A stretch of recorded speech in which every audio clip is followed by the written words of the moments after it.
So, hey there, machas. Now live on YouTube. Welcome to the stream. So, let's wait. Let's wait for some time for people to join. See.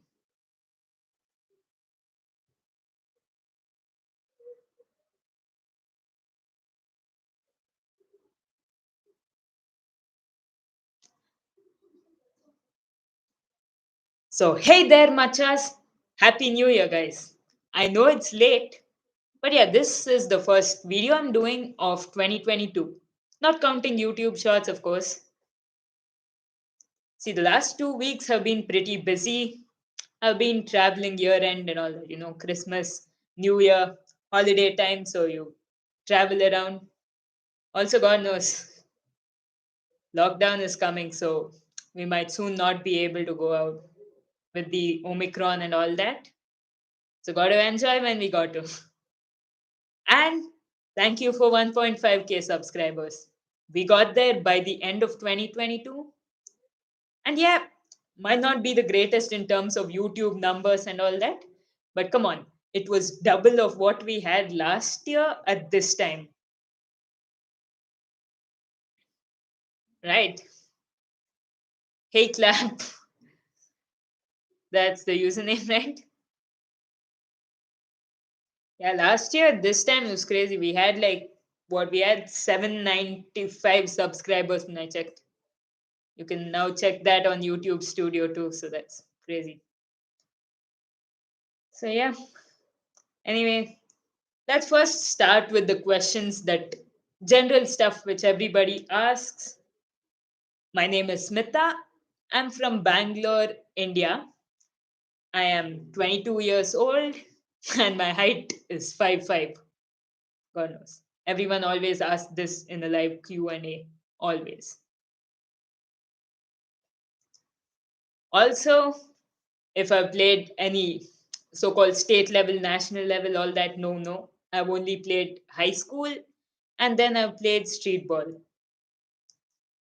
So that goes.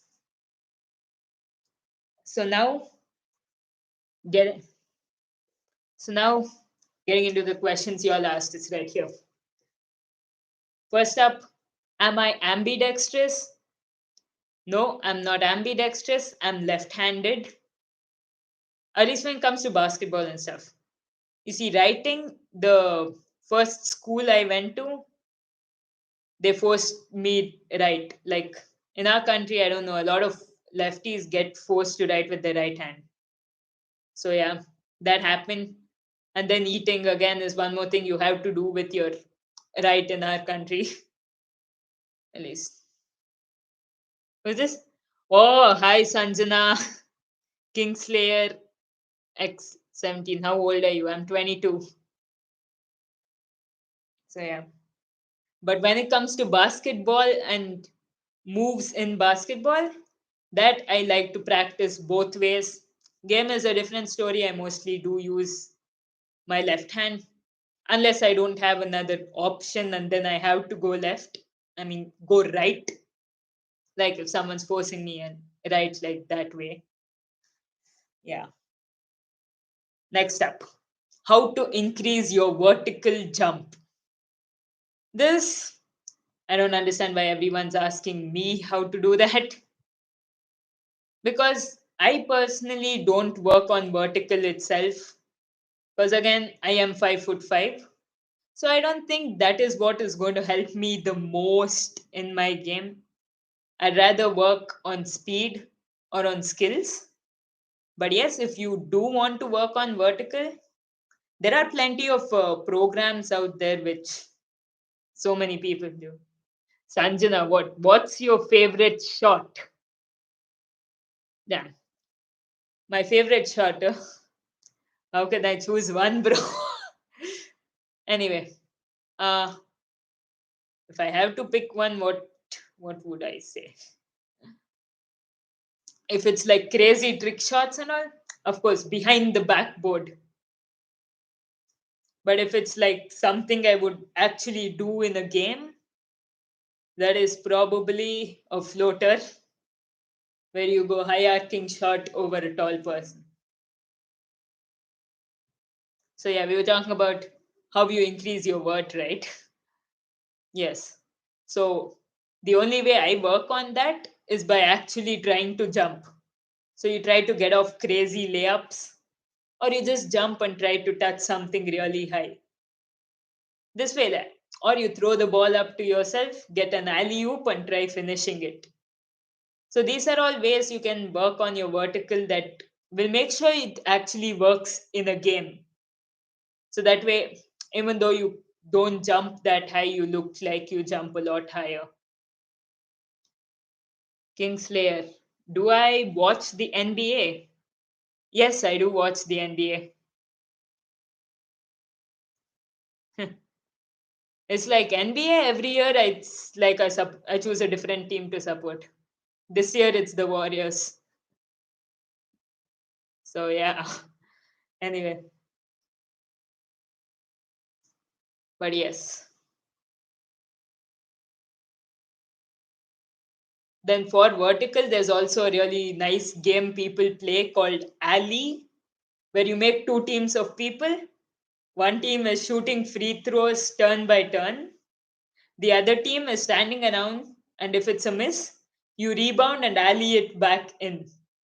If you get the alley oop in, then that person who's shooting the free throw goes out and the next person comes in.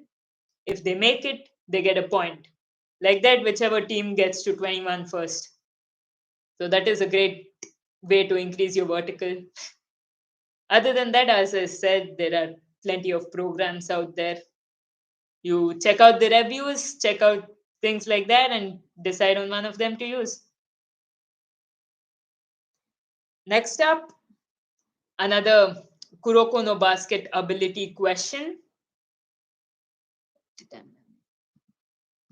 is Haizaki's pillaging copy, wherein he copies a person, and once he copies that person can't do their own move anymore. So while the concept of it works, which is like you copy somebody and then you know change the speed, the rhythm of the move to suit yourself. Actually, you don't perfect copy a move really. Every time you copy a move, it will be a little different and not exactly the same.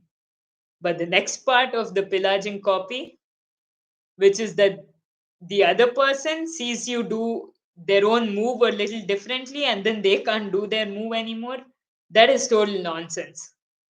Because how many ever times you see someone do your move, you can still do your own move. You're not going to get like that confused. Who is this? Someone is like a Kingslayer. I can beat you in a one-on-one. It's like, we'll have to see. We would really like to see that. Maybe. You can't say unless you really play. Anyway. The next question I've got is something is about dribbling over your chest level up here. So a lot of people by mistake call that a carry. But no, that is not a carry.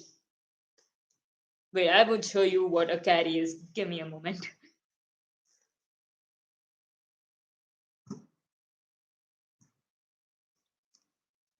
So you see, while you're dribbling up here, as long as your hand is over the ball or on the side of the ball, that's okay. The moment your hand goes under the ball, only that is a carry. So dribbling above your chest, dribbling above even your head is completely legal. The real question is, would you want to do it in a game?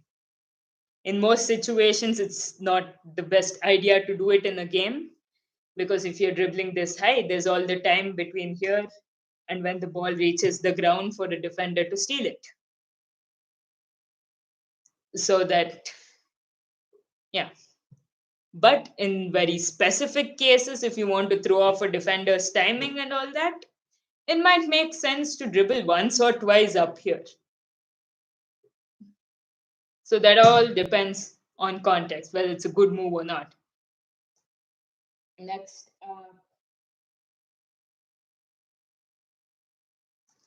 how do you defend a player in the paint? Now, this again depends on a few things. A short player would go about it differently than a taller player.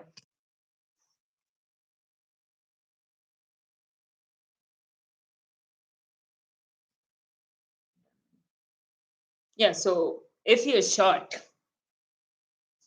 and so see the short, if you're short and someone taller is coming at you in the paint, the first thing you try to do is make sure they do not get the ball at all. You try to intercept the pass or stand in the passing lane and somehow block the ball from getting to them. That's your best option. If you're strong enough, you can also try pushing them out of the paint. Next up, once they do get the ball, you can again put your hands all over them and create contact, make them uncomfortable.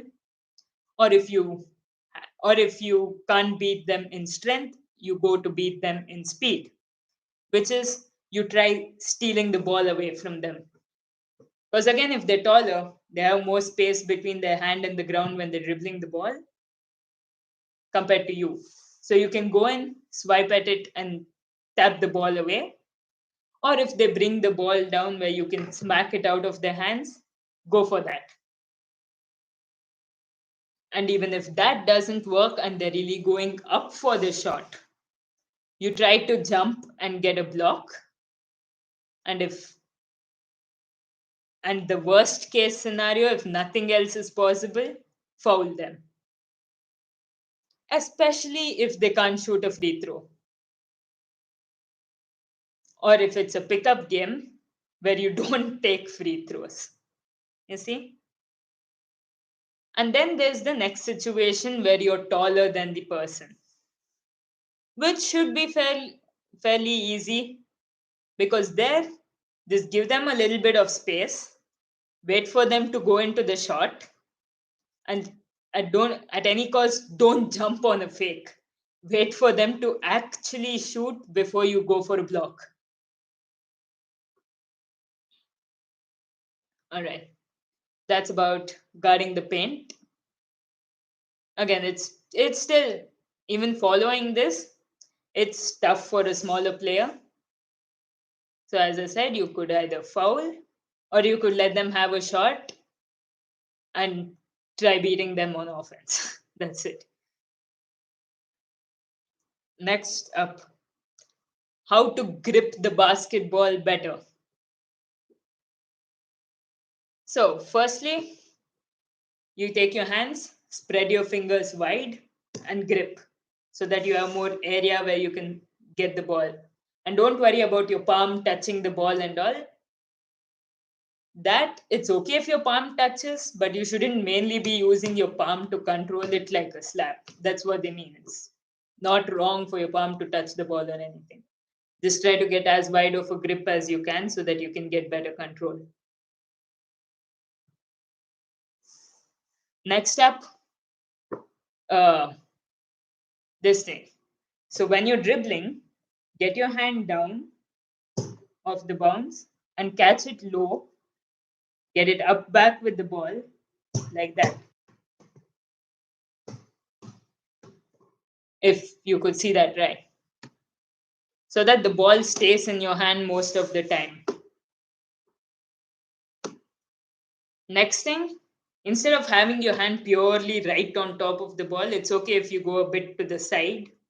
Even anywhere until this much is legal. Anything beyond that is scary. Now make sure your hand is on either exactly on the side with half your hand above the ball or anywhere above that. You should be fine. You get better control if you go here, here, here, depending on the situation. Sometimes, again, if a ref is not calling it, you can even get away with as much as this.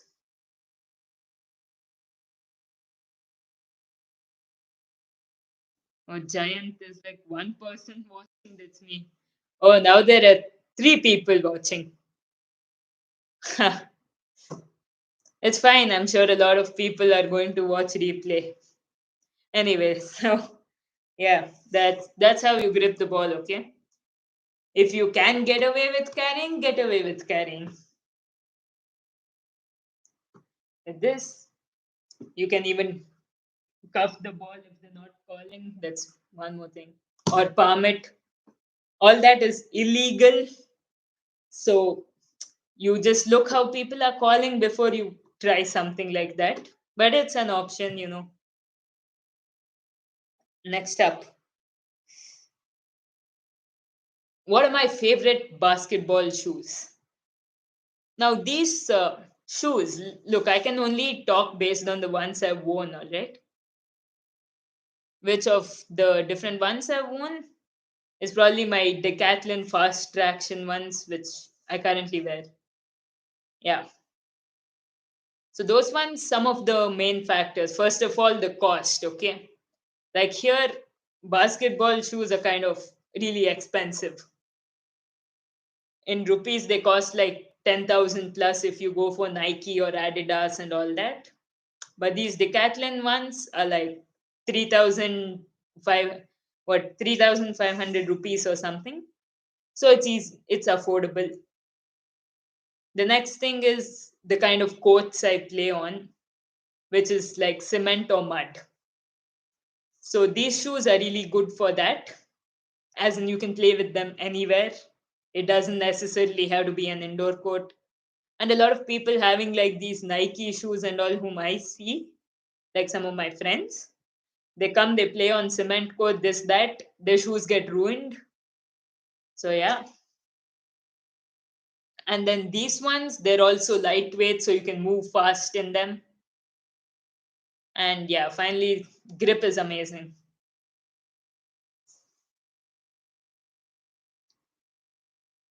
Yeah.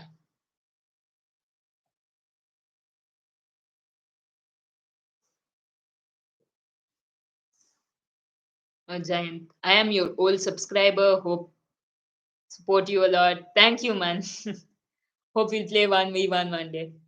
Maybe. You never know. Next. Next up question. Uh, the 3x3 basketball league in India, if I'm ever going to play for that. Listen, this, see, I'm not sure how much I'll play professional basketball and all that, because I'm more of a content creator. I like making videos, simply going, playing street ball randomly in different courts. Um, Not exactly playing pro. After my dear experience in college, I've decided that that's probably not what I'd be most interested in. Ah, so yeah, again, but see, going for the 3x3 basketball league tryouts itself, I know it will make for some amazing content, so it might be something I would consider. Except this year, I know I was saying I might do it, I might not. But then again, this third wave, Omicron, this, that is coming. God knows what will even happen with the league itself. So even back then at the tryouts, I was like, no need, not this year. Let's see when things are a little more settled down and the whole government restrictions, lockdown, this, that is a little less. Then would be a good time to try out, even if it's just for content.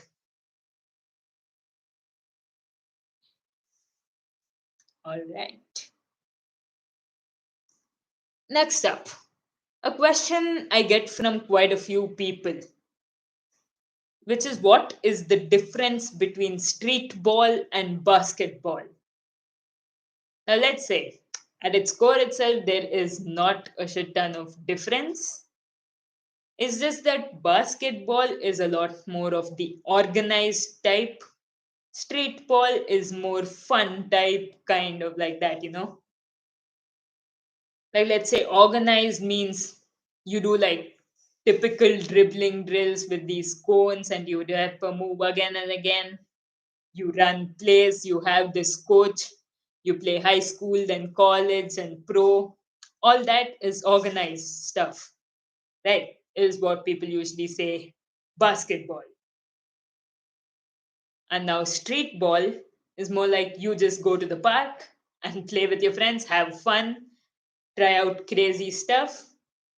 And when it comes to practicing, you simply do what you want, freestyle. So that is mainly what the difference is, kind of. They're pretty much the same thing at the very deep core. Again, rules are a lot more loose in street ball, and you have more freedom in terms of carrying, traveling, because it's all based on whether your opponent chooses to call it or not.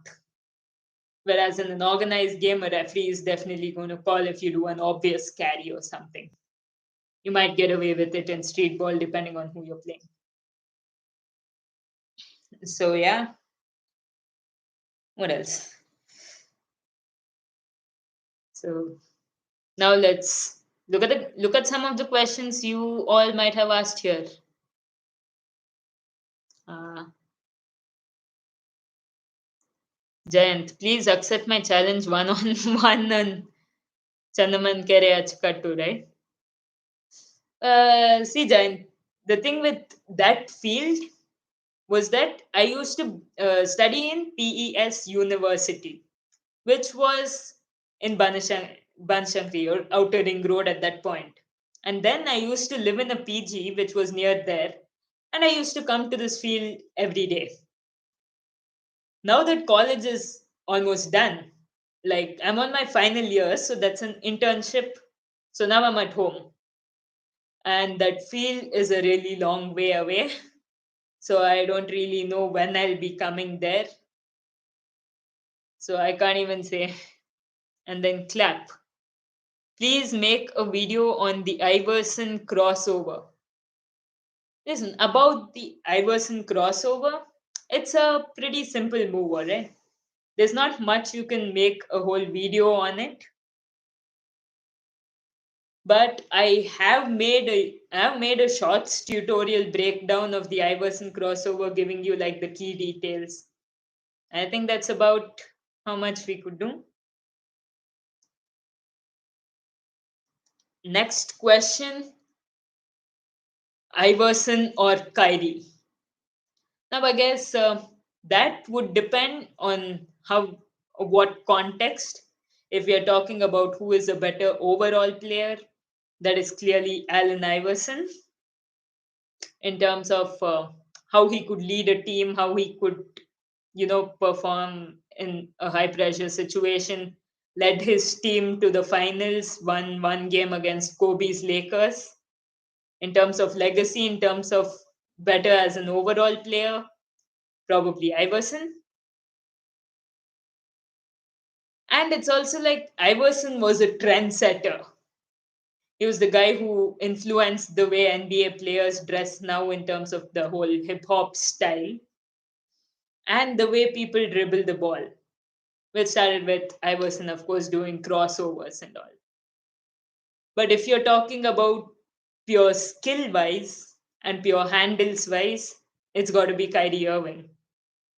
Because given it, Iverson started it, but Kyrie is definitely much better in pretty much every other move except the crossover itself. And yeah, the era in which Iverson did it, it was just that much more effective because people weren't all that used to guarding somebody who could pull off moves like this. And you combine it with the fact that Iverson's a little shorter and he's way faster. So you get somebody who's crazy unguardable with or without the crossover. Let's say Kyrie, just handles wise, he's a lot better, but now people are more used to moves like that. So it's easier for them to guard him than it was for Iverson's opponents. So yeah. Also Kyrie is kind of taller and not as quick as Iverson. So let's see, is that all the questions we've got for now? I guess, yep, that's about it. So I'll wait for like some time. You guys have any other questions? You can drop it in the comments right now in the live chat. I shall answer it. Or I'll wait for 1 minute and we shall go.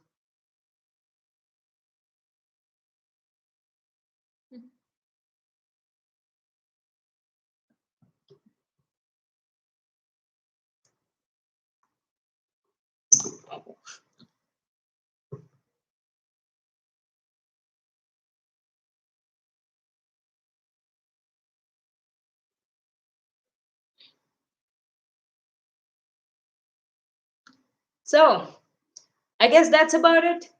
Thanks for joining this live stream and goodbye, guys.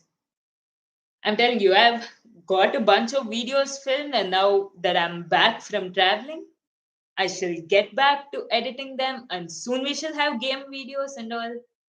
So, yes, see you next week. Goodbye.